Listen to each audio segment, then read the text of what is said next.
The stars looked cold and distant from the main viewport of Sanctuary Station. Admiral Elizabeth Carter watched them with tired eyes. She hadn't slept in 3 days. The station's shields glowed faintly blue each time they took a hit.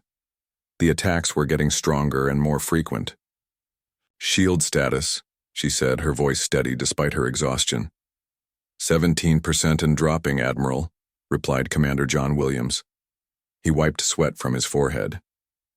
The cooling systems had been diverted to critical areas, leaving the command center uncomfortably warm.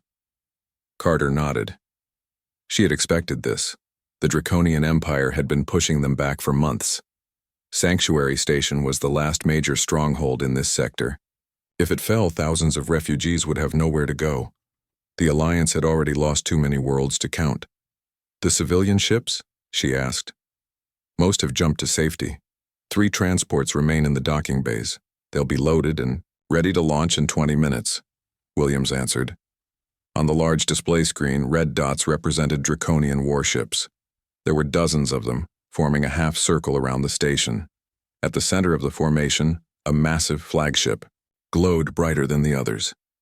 It was moving forward slowly, preparing to fire its main weapon.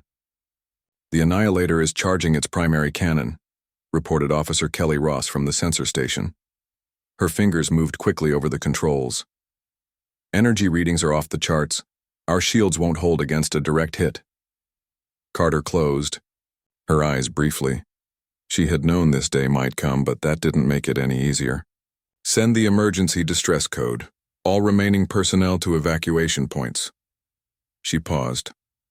"I'll stay with the skeleton crew until the last transport leaves." Williams looked like he wanted to argue, but nodded instead. He understood duty. The command center became quiet except for the beeping of equipment and occasional reports from different sections of the station. Everyone knew these might be their final moments. "Admiral," said Ross suddenly, her voice rising with surprise, "I'm detecting an unusual energy signature at coordinates 227-893-104. Carter turned toward the viewport. At first she saw nothing unusual among the stars. Then a point of light appeared, brightening rapidly. It expanded into a swirling blue circle that seemed to tear the fabric of space itself. "What is that?" Williams whispered, stepping closer to the viewport. Before anyone could answer, a massive shape emerged from the blue portal.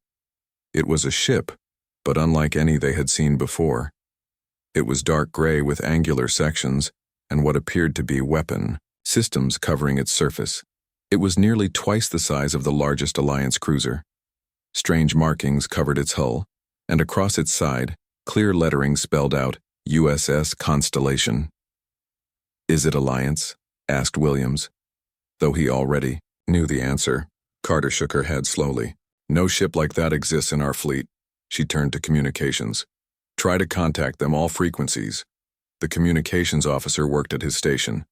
"No response yet, Admiral. Wait. Incoming transmission. Audio and visual." The main screen changed to show the bridge of the unknown vessel. A woman stood in the center, wearing a uniform of deep blue with silver markings on the shoulders. She had short brown hair and a serious expression. Other beings, similar to her in appearance, worked at stations around her. "This is Captain Samantha Monroe of the United Earth Federation vessel Constellation," she said. Her language was strange at first, but the translation systems quickly adjusted. "We detected your distress signal. Hold position. We'll handle this." The screen returned to the space view before Carter could respond. The mysterious ship was moving forward, positioning itself between Sanctuary Station and the approaching Draconian fleet. "Scan that ship," Carter ordered. Officer Ross worked her controls, then looked up with wide eyes. "Admiral, their power readings are unlike anything in our database. They're using technologies we don't recognize. Their shields operate on completely different principles than ours or the Draconians." The Draconian flagship fired its main cannon. A beam of intense red energy shot toward the station. The human ship, the Constellation, moved to intercept it. The beam struck its shields, which flared bright silver. Everyone on the command deck held their breath. The shields of the Constellation didn't fail. They absorbed the energy completely. "Impossible," whispered Williams. Nothing can withstand a direct hit from the Annihilator. The constellation didn't hesitate. It fired back. Brilliant blue beams shot from multiple points on its hull, striking the Draconian flagship. The enemy's shields, which had withstood Alliance attacks for years, collapsed almost instantly. More beams hit the ship's engines and weapon systems. The Draconian flagship began to drift, clearly crippled. The other Draconian ships regrouped, focusing their fire on the new arrival. The constellation moved with surprising speed for its size. It fired again and again, each shot precise and devastating. Smaller craft launched from its bays, darting between the enemy ships and causing further confusion. "They're retreating," Ross announced, disbelief in her voice. "The Draconian fleet is pulling back." Carter watched as the enemy ships turned away, some damaged, others simply unwilling to continue the fight against this unknown opponent. It was something she hadn't seen in her entire military career. Draconians in retreat. The communications officer looked up. "Admiral, we're being hailed again." The screen showed Captain Monroe once more. This time she offered a slight smile. "Sanctuary. Station. The immediate threat has been neutralized. We request permission to send a diplomatic party to discuss the situation. We have much to learn from each other." Carter found herself at a loss for words momentarily. Just minutes ago, she had been preparing for the end. Now something entirely unexpected had happened. "Permission granted, Captain Monroe," she finally replied. "And thank you. You saved thousands of lives today." Monroe nodded. "We'll send a shuttle shortly. Constellation out." As the screen went dark, Carter turned to her stunned crew. For the first time in years, there was something new on their faces. Hope. "Prepare a welcome for our guests," she ordered. "And contact Alliance High Command immediately. Tell them everything has changed." Williams stepped closer and spoke quietly. "Do you think they're really here to help? We know nothing about them or this Earth they mentioned." Carter watched through the viewport as the massive ship patrolled the area where the Draconian fleet had been. "I don't know their intentions, John, but I do know we were about to lose everything. Now we have a chance." She straightened her uniform. "Let's not waste it." Throughout Sanctuary Station, word spread quickly. A new species had arrived. A human ship had done what the entire Alliance fleet couldn't: drive back the Draconians. No one knew what would happen next, but for the first time in this long, brutal war, the future held something other than certain defeat. The meeting room on Sanctuary Station was prepared for the first official contact. Admiral Carter stood with Commander Williams and 5 other high-ranking Alliance officers. They had all changed into formal uniforms, though time hadn't allowed for much preparation beyond that. The doors slid open. Captain Monroe entered first, followed by 3 other humans. The Alliance officers tried not to stare, but it was difficult. The humans looked somewhat similar to several Alliance species, but with unique features. They were clearly oxygen breathers, with 2 arms, 2 legs, and proportions not unlike the Nuvians, but their skin tones and facial features showed more variation. "Thank you for welcoming us," Captain Monroe said. "May I introduce my officers?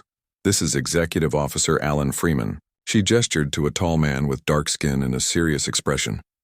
"Chief Engineer Susan White." A woman with auburn hair nodded politely.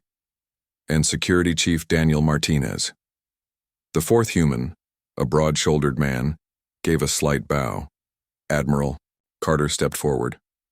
"On behalf of the Galactic Alliance, I thank you for your timely intervention. I am Admiral Elizabeth Carter. This is my second-in-command, John Williams." After the introductions were complete, they all sat at the large oval table. For a moment, no one spoke. The weight of first contact with an unknown species seemed to hang in the air. Carter broke the silence. "Your arrival was unexpected. We had no knowledge of your species or your technology." Captain Monroe nodded. "That was by design. Earth has kept its presence hidden while we observed galactic politics. We detected signals from your war 3 months ago and have been learning your languages and studying the conflict since then." "Why reveal yourselves now?" Williams asked. "The brutality of the Draconians against civilian targets," Monroe replied simply. "We watched their attacks on refugee ships. We intercepted their communications about plans for mass orbital bombardment of populated worlds. We could not stay hidden after that. Chief Engineer White leaned forward.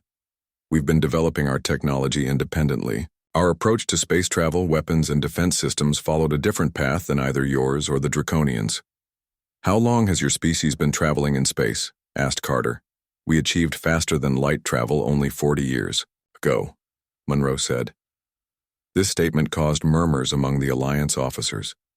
Most species in the Alliance had been spacefaring for centuries, some for thousands of years. Yet your technology was able to defeat draconian shields that have resisted our best weapons for decades, Williams noted, unable to hide his surprise. White smiled. You focused on energy dispersion in your shield design. We developed matter phase technology, different approaches to the same problems. Your assistance comes at a critical time, Carter said. The Alliance has been losing this war for 20 years. The Draconians have conquered over 30 major worlds and countless smaller colonies. Monroe's expression grew serious. We've reviewed your historical records. The Draconians' expansion seems driven by more than just resource needs. Their actions suggest a biological imperative toward conquest. An uncomfortable silence fell over the Alliance officers. Carter and Williams exchanged glances. There is much to discuss, Carter finally said. But first, we should establish secure communications with Alliance High Command. Your arrival changes everything. While the diplomatic discussions continued, other members of the Constellation's crew visited different parts of the station. In the medical bay, Dr. Laura Bennett, the ship's chief medical officer, worked alongside Alliance doctors. Your cellular structure is fascinating, said Dr. Kelmar, a six-limbed Trelian physician, examining a sample of human blood under a molecular scanner. The way your body reacts to radiation exposure is unlike anything I've seen. Dr. Bennett watched with interest. Humans evolved on a planet with relatively high background radiation. Our cells developed efficient repair mechanisms. In engineering sections, teams of humans and Alliance technicians carefully studied each other's equipment. The humans marveled at the Alliance's efficient power distribution systems, while the Alliance engineers were impressed by the humans' innovative approach to shield technology. Not everyone welcomed the new arrivals with open arms. Lieutenant Gregory Nelson, the Constellation's tactical officer, kept his distance as he toured the station's defense center. He had lost his parents in Earth's third colonial war and wasn't eager to involve his planet in another species conflict. Your weapons target power nodes specifically, observed an Alliance weapons officer, reviewing recordings of the battle. Yes, Nelson replied simply, not elaborating. That's a weakness in Draconian ships we never identified, the officer continued. Nelson studied the man carefully. Perhaps you weren't looking in the right places. By evening station time, word of the humans had spread throughout Sanctuary. Refugees and station personnel found excuses to walk past areas where the visitors could be seen. Children were especially curious, some waving shyly when they spotted a human. In the station's main garden area, designed to provide both food and psychological comfort, Captain Monroe walked with Admiral Carter away from the others. Your arrival has given us hope, Carter said quietly. But I must ask, how much help can we expect? Is your ship the only one? Monroe looked up at the transparent dome above them, where stars were visible beyond. Earth's government is cautious about involvement. I acted on my own authority when I intervened in the battle, but my reports have been received. Others will come. The Draconians will adapt, Carter warned. They always do. And now they know about you. We expected as much. That's why we're sharing our shield technology with your engineers. It will take time for the Draconians to develop countermeasures. Carter stopped walking and turned to face Monroe directly. There's something you should know about the Draconians, something few outside Alliance leadership are aware of. Monroe waited silently. They're not just good at adapting tactically, Carter said, her voice barely above a whisper. Their biology allows for a form of genetic memory transfer across generations. Each defeat teaches them not just as individuals, but as a species. Monroe's eyes widened slightly. That explains several anomalies in our observations. Why keep this secret? Carter looked away. Because the full truth is worse. She stopped as her communication device signaled an urgent message. Her face paled as she read it. What is it? Monroe asked. Long-range sensors have detected a draconian battle group, much larger than the one you drove off. They'll reach us in 3 days. Carter's eyes met Monroe's. They're bringing planet killers. Monroe nodded grimly. Then we have work to do. As they hurried back toward the command center, neither woman noticed the small maintenance drone that had hovered nearby throughout their conversation. Its sensors blinked once before it moved away, carrying their words to those who should not have heard them. The next 2 days on Sanctuary Station passed in a blur of activity. Alliance engineers worked around the clock with their human counterparts, installing modified shield generators throughout the station. The humans had shared their technology, freely, though some Alliance scientists struggled to understand the principles behind it. Chief Engineer Susan White supervised the installation of the final generator. Your power grid is now linked to all 16 units, she told the Alliance team. When activated, they'll create a phase-shifted defense field that should withstand even the planet killers. Should? Asked one of the Alliance engineers. Worry, clear in his voice. White smiled thinly. We've never tested it against draconian weapons of that size, but the math works. On the command deck, Admiral Carter studied the tactical display with Captain Monroe and Lieutenant Nelson. The approaching draconian fleet was massive, over 50 warships, including 3 planet killers, vessels designed to crack a world's crust with a single concentrated blast.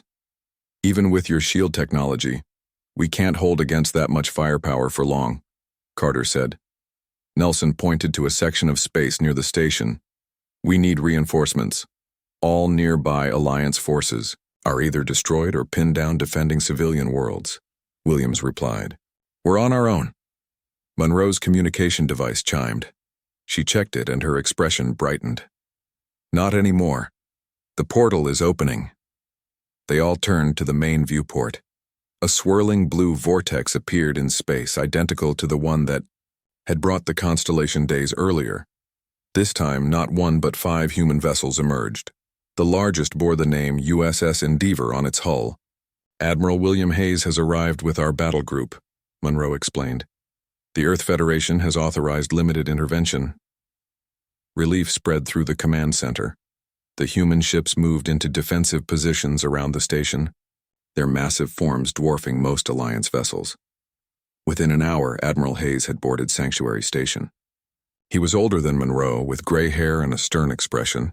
He brought not just military support but also new diplomatic considerations. Captain Monroe acted on humanitarian principles, Hayes told Carter in a private meeting. I admire that. But Earth's government has broader concerns. We want formal alliance, trade agreements, and technology exchange. Carter nodded. She had expected this. We can discuss terms, but right now we need to survive the coming attack. Agreed. My ships are at your disposal, Admiral. As they merged their forces, Lieutenant Nelson discovered something troubling while analyzing draconian communication patterns they had intercepted. He took his findings directly to Captain Monroe in the tactical room. The Draconians know more about us than they should, he said, pointing to decoded messages. They've identified Earth as our homeworld. Monroe's face paled. How? I don't know. But they're already sharing information about our weapons and shield systems. They're adapting faster than expected. Monroe immediately called in Admiral Carter, sharing Nelson's discovery. They must have spies on the station, Carter said. Or monitoring devices we haven't detected. We need to feed them false information, Nelson suggested. Make them think our shields have a weakness they can exploit. Carter nodded slowly. A trap. The plan came together quickly. Using Alliance communication channels they suspected were compromised, they discussed a fictional flaw in the human shield design, one that would actually concentrate draconian energy weapons rather than allowing them to penetrate.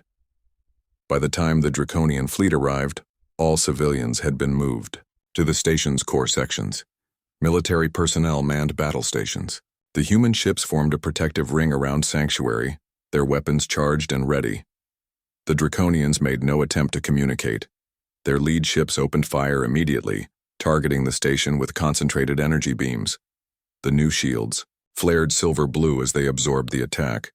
On the command deck, Carter watched the shield monitors closely. Holding at 92%, Williams reported, unable to hide his amazement. The human vessels returned fire. Their weapons punched through Draconian shields with stunning effectiveness. 3 enemy ships were disabled in the first exchange, but the Draconians had not come unprepared. Their formation shifted, and they began firing in patterns designed to stress specific sections of the human shields. They were testing, probing for the weakness they believed existed. "They're taking the bait," Nelson said. The planet killers moved into position, their massive cannons glowing as they charged. These weapons could reduce a world to molten rock. They had never been used against a station before. There had never been a need for such overwhelming force. "Brace for impact," Hayes ordered over the fleet-wide channel. The blast from the first planet killer struck the constellation directly. The ship shuddered violently. For a moment, it seemed the shields might fail. Then the energy dissipated, channeled by the shield design into the ship's weapon systems. "Now," Monroe ordered. The constellation fired all weapons, the energy from the Draconian attack amplifying their power. The beam struck the planet killer's main cannon just as it prepared to fire again. The resulting explosion tore the massive ship apart from within. The battle quickly turned chaotic. The human fleet pressed their advantage, targeting Draconian command ships with precision strikes. Alliance vessels, newly equipped with modified weapons based on human designs, joined the fight. On the Draconian flagship, Supreme Commander Vrax watched in growing horror as his forces were decimated. "Impossible," he hissed. "Their shields should have failed." His tactical officer trembled. "The information was wrong, Supreme Commander. They led us into a trap." Vrax's scaled skin darkened with rage. "Order the retreat. We must regroup and analyze their technology further." The Draconian fleet began pulling back, but the humans and Alliance ships pursued, determined not to allow them to escape and adapt. A desperate move, the 2 remaining planet killers turned and fired on the pursuit force. One beam struck an Alliance cruiser, vaporizing it instantly. The other hit the human vessel Endeavour, damaging its engines. Admiral Hayes's voice came over the communication channel, calm despite the situation. "Constellation, continue pursuit. We'll manage repairs." Captain Monroe hesitated only briefly before acknowledging the order. The Constellation and 3 other human ships followed the retreating Draconians, their weapons blazing. On Sanctuary Station, Admiral Carter watched the battle move beyond sensor range. "Will they catch them?" she asked Williams.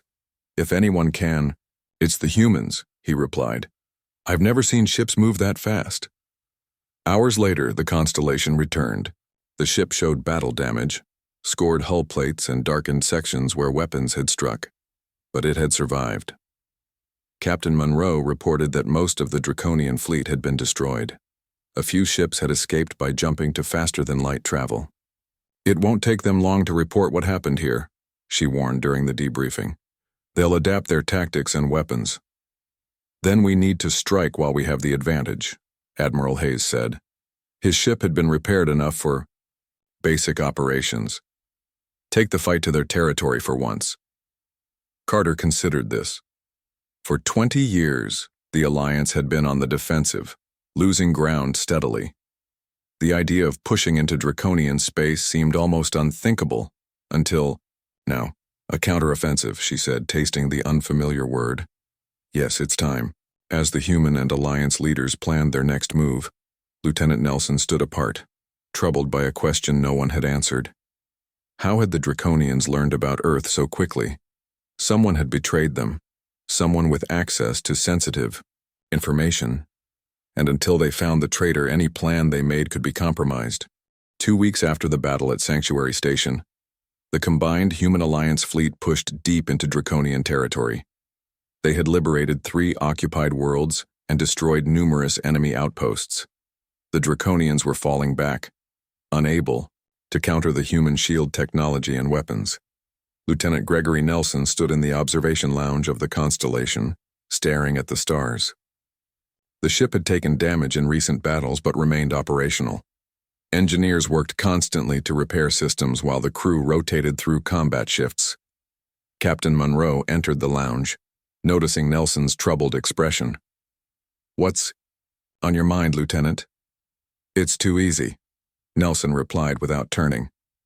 "The Draconians are retreating too quickly. They're not fighting with their usual determination." Monroe moved beside him at the viewport.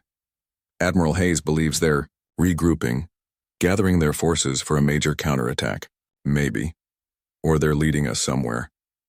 Nelson finally turned to face her. "We still haven't found the spy."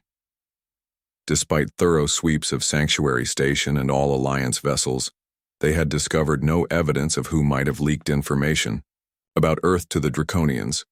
The humans had implemented stricter security protocols, but the damage was done. The enemy knew about Earth. "Admiral Carter wants to push all the way to the Draconian homeworld," Monroe said. "End the war decisively." "And Hayes?" "He agrees. The Federation Council has authorized full military intervention." Nelson frowned. "We came here to help people under attack.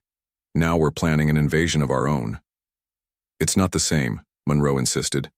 "The Draconians have destroyed entire civilizations. The ship's alarm cut her off. Red lights flashed as the battle station's alert sounded. Both officers raced to the command deck. Commander Freeman looked up as they entered.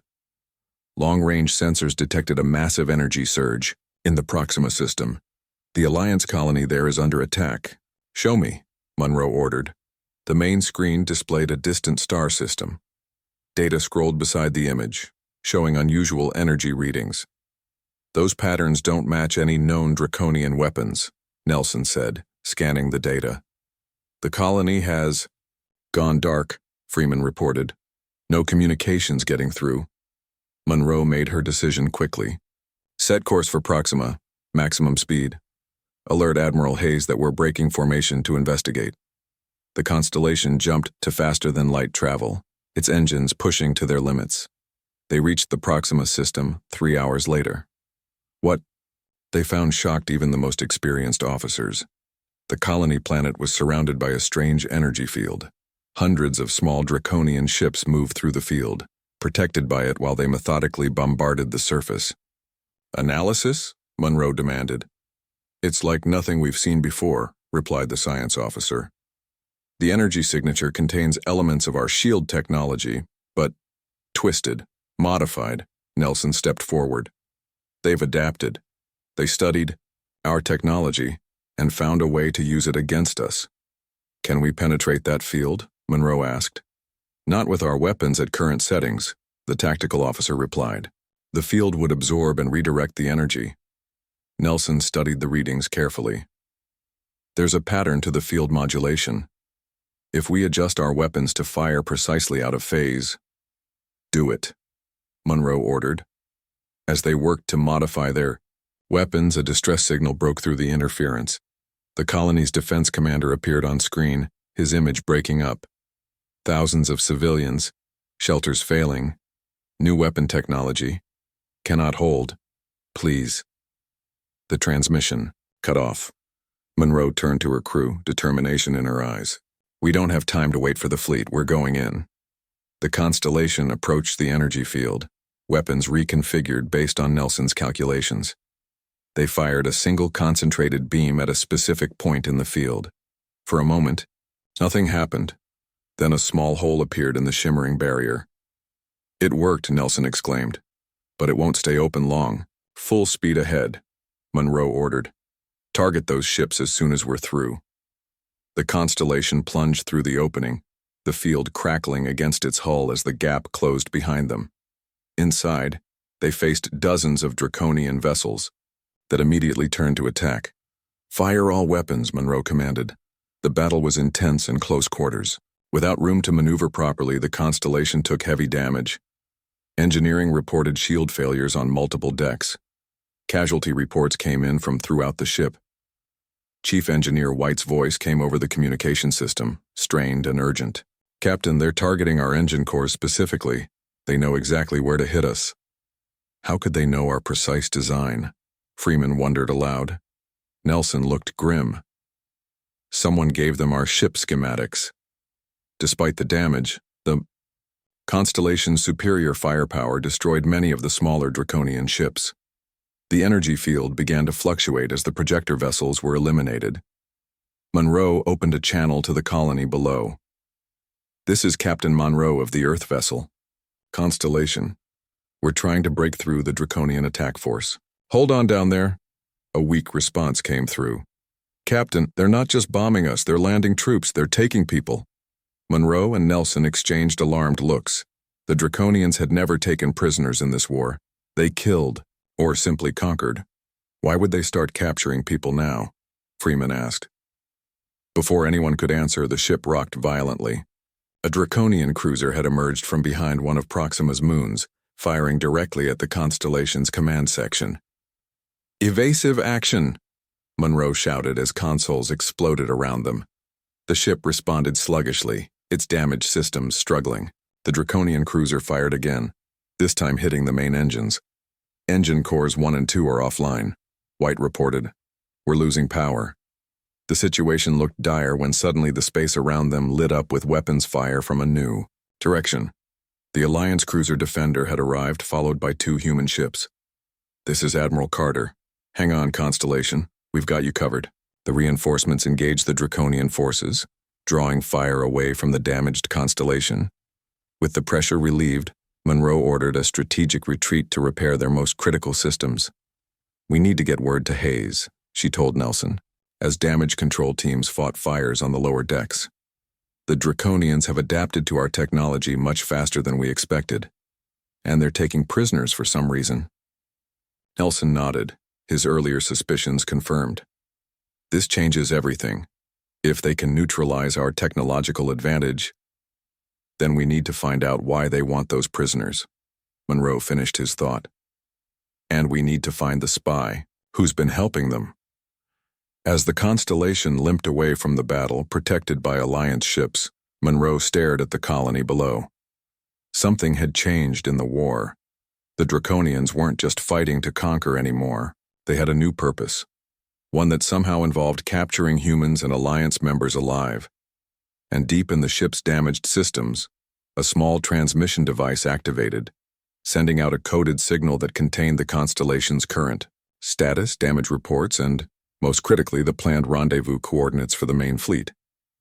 The Constellation limped to the rendezvous point, its hull scarred and systems barely functioning. Emergency repairs had restored minimal power, but the proud ship was a shadow of its former self.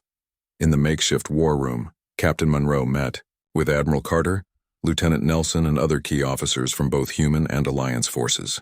"The Draconians have turned our own technology against us," Monroe said, pointing to the display showing the energy field that had surrounded Proxima Colony. "And they're taking prisoners for the first time in this war. Our rescue teams found empty settlements," Admiral Carter added. "They took thousands of people, humans and Alliance members alike." Nelson studied the data carefully. "The speed of their adaptation is unnatural. Even with their biological memory advantages, they shouldn't have been able to reverse engineer our shields this quickly, unless someone gave them complete technical specifications," Monroe said grimly. The meeting was interrupted when security officers entered the room. Between them walked Chief Engineer Susan White, her hands bound. "What is the meaning of this?" Monroe demanded. "We found this in her quarters, Captain," one of the officers said, placing a small device on the table. "It's a Draconian quantum transmitter. She's been sending them information since we arrived in this sector." All eyes turned to White, who stood straight-backed and defiant. "Is this true?" Monroe asked, disbelief in her voice. White's expression remained cold. "You understand nothing about this war or the Draconians. Explain it to us then," Nelson said. White looked around the room. "The Alliance isn't telling you everything. The Draconians aren't just another species competing for territory. They were created by Alliance scientists centuries ago as weapons. When they developed intelligence and demanded freedom, the Alliance tried to destroy them. Carter's face paled. How did you learn this? The Draconians contacted Earth years before you detected their signals, White replied. They showed us proof, genetic markers in their DNA that could only come from artificial manipulation. They're fighting for survival against their creators. Monroe looked to Carter. Is this true? The Admiral hesitated before nodding slowly. It happened 500 years ago. Most living Alliance members don't even know the truth. Our ancestors created a biological weapon that evolved beyond their control. The room fell silent as the humans processed this revelation. Why help them capture our people? Nelson finally asked White. They need genetic material, she answered. To cure a disease spreading through their population, a failsafe built into their original design. They're dying. Before anyone could respond, alarms blared throughout the ship. The tactical officer's voice came over the communication system. Massive Draconian fleet detected. They found the rendezvous point. Everyone rushed to the command deck. The main display showed hundreds of Draconian ships approaching from multiple directions. Among them were vessels of a new design, larger than any seen before. They're using the captured humans to shield their ships, the sensor officer reported with horror. Our sensors detect life signs distributed throughout their fleet structure. Monroe turned to White. You led them here. You betrayed us. I gave them a chance to survive, White replied. Sometimes you must sacrifice a few to save a species. Admiral Hayes's voice came through the communications channel. All ships, battle formations. We're surrounded, but we won't go down without a fight. The combined Human Alliance fleet formed a defensive circle. The damaged Constellation took position among them, its remaining weapons ready. We can't fire on those ships, Monroe said, realizing the impossible situation. Not with our people. On board, Nelson stepped forward. There might be another way. He turned to White. The genetic disease, it spread through their entire population? White nodded reluctantly. Almost all of them. It's accelerating. Then they need a cure, not test subjects, Nelson said. We could offer to help them develop one without sacrificing more lives. Monroe understood immediately. Open a channel to the Draconian command ship. After several tense moments, a Draconian appeared on screen. The reptilian creature had gray scales and vertical pupils in yellow eyes. When it spoke, its voice was deep and resonant. I am Supreme Commander Vrax. Your surrender will be accepted. This is Captain Samantha Monroe of the Earth vessel Constellation. We know why you're taking our people. We know about the disease and what the Alliance did to your ancestors. Vrax's expression shifted subtly. Then you understand why we must survive at any cost. We can offer an alternative, Monroe continued. Earth has advanced medical technology. We can help develop a cure without using unwilling test subjects. In exchange, you release all prisoners and end this war. Why would you help us after we've fought you? Vrax asked. Because the crimes against your people happened centuries ago, Monroe replied. And because humans understand what it means to fight for survival. Nelson stepped into view.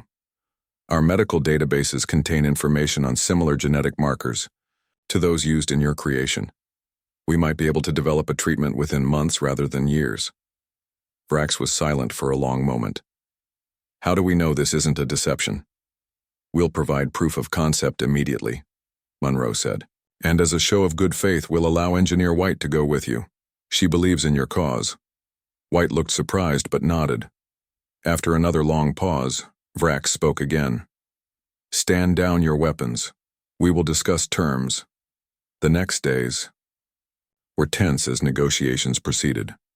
Human medical teams began working with Draconian scientists, sharing data and developing treatment protocols. The first prisoners were released as signs of progress emerged. 1 month later, on the observation deck of Sanctuary Station, Admiral Carter stood with Captain Monroe and Lieutenant Nelson, watching the stars. The first treatments are showing positive results, Nelson reported. The disease progression has been halted in test subjects. A permanent cure is within reach.